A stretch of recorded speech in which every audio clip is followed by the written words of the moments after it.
I'll be your tour guide. Okay, folks, we just come down a slope on my car, 1,350 feet, almost a quarter of a mile. We're sitting straight down beneath the surface at this point here, about 250 feet. Some areas 300 feet as we pass through. We ended up here in what's called a Clark bed. These here were once fans of coal cleared out. These large openings that you see here are called gangways. We have 3 more gangways above us, 3 more gangways below us. There's a total of 7 here in the Lackawanna Coal Basin, only they're pitched off at angles, not directly on top of each other. Red line indicates a water line. I'm sure you heard water coming down the slope. You'll see water laying throughout. That water works its way down to this lower gangway, which is completely flooded. Years ago, they would have to use some type of a steam pump to continuously pump the water out. But in 1960, the state came in. There's a river about 7 miles down. They placed a borehole leading into this gangway. That water now flows right into that river. This area here goes in a northerly direction for about 33 miles. This goes in an easterly direction for about 7 miles.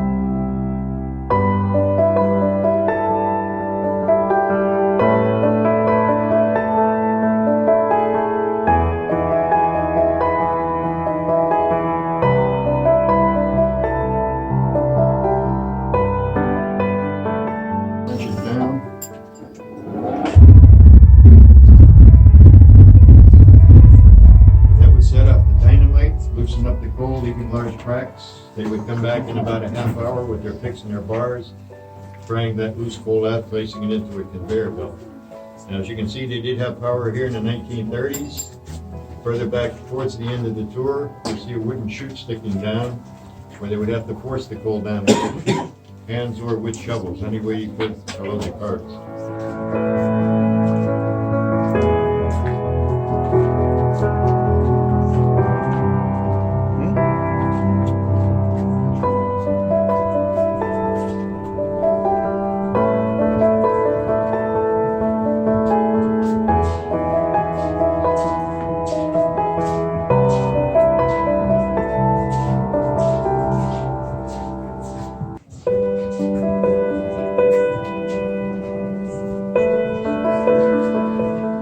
In 1966, as did all the other mines in the Scranton area. There are no more working mines in this area.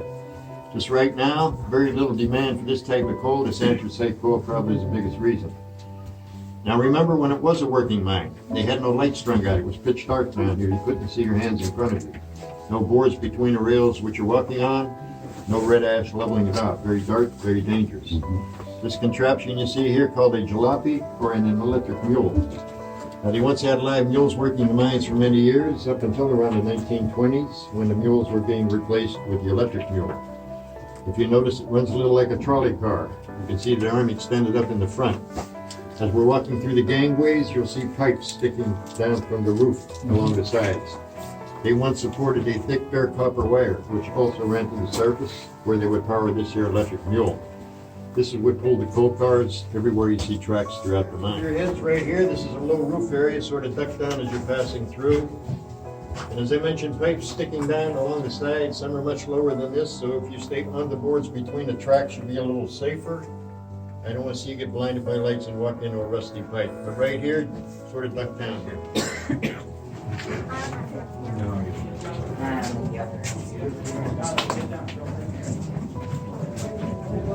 Don't get hit, big guy. The 1800s, early 1900s, they had no child protection laws protecting children from working underground. Children started working underground here at the age of 10 years old.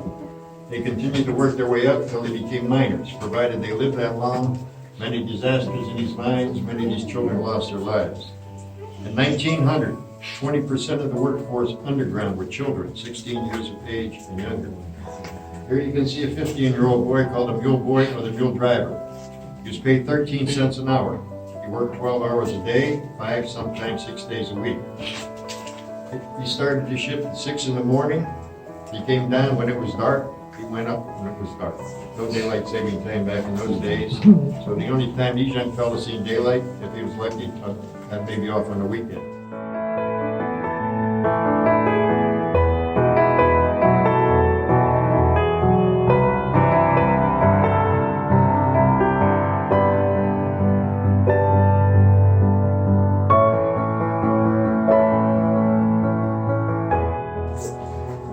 Let's go on a coal mine. Coal mine. Dave's new job. My new job. Walking coal mines. We have our friend Wayne. Hi, Wayne. That's our friend Wayne there. And we have Julie, Glenn. Cool. Is Katie gonna sing the coal mine song? Coal miner song, Katie. Yeah. This is cool. Get to walk around. Would you like to work down here, Katie? No. No? You stay in the hospital? Okay.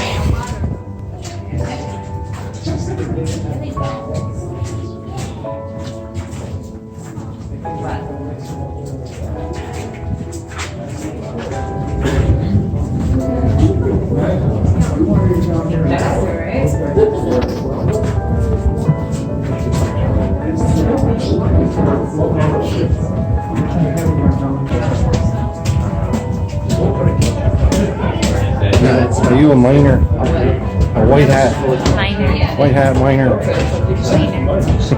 Irish miner. Irish. Yes. Oh, Irish. Most of them were Irish, Wales.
Now, just out of curiosity, how do they know where we're at? Is there marks on the cable or something? Not on the cable. After the tour, if you want to go up to the hoist house and take a look at the hoist, they'll explain it to you.